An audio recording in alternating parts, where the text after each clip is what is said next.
Jumlah pemudik yang menggunakan moda transportasi bus di Terminal Purabaya, Surabaya menurun dibanding tahun lalu. Jika pada tahun lalu puncak arus mudik bisa mencapai 70.000 penumpang lebih, lembaran 2025 ini tidak sampai 50.000. Bahkan pada puncak arus mudik yang diperkirakan bisa menyamai mudik lebaran tahun lalu tidak terjadi. Puncak arus mudik terjadi pada hari Jumat, tanggal 28 Maret tahun 2025.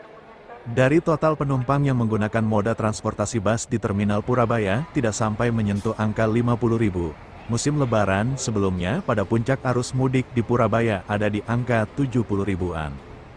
Badik tidak ingin mengaitkan penurunan jumlah pemudik di terminal itu dengan situasi ekonomi. Dia menduga panjangnya masa libur lebaran sehingga pemudik punya banyak pilihan waktu untuk mudik. Masa cuti juga bisa lebih awal, ini berdampak baik sehingga pemudik tidak mudik di satu waktu. Dengan begitu tidak ada penumpukan penumpang di Purabaya saat arus mudik kemarin. Dalam catatan pengelola, penumpang yang relatif terjadi kepadatan signifikan ada di bus jurusan Kediri-Trenggalek, Bojonegoro, dan Ponorogo. Di bawahnya ada jalur Malang dan Pare. Badik juga bersyukur pelaksana arus mudik hingga arus balik Lebaran H+2 hari ini relatif lancar. Tidak ada kejadian yang menonjol yang menghambat dan meresahkan penumpang. Ada kejadian penumpang pingsan pada arus mudik dari bisa segera ditangani dengan baik.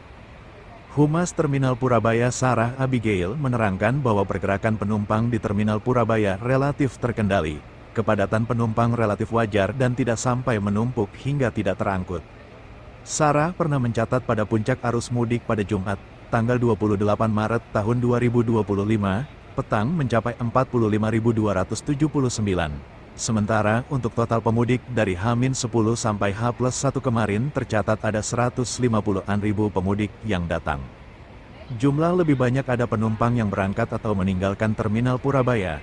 Dalam catatan Terminal Purabaya, dalam kurun waktu yang sama total ada 309-an ribu pemudik yang berangkat. Sementara itu, pergerakan pemudik hingga arus balik di Terminal Purabaya, Surabaya akan berlangsung sepanjang hari.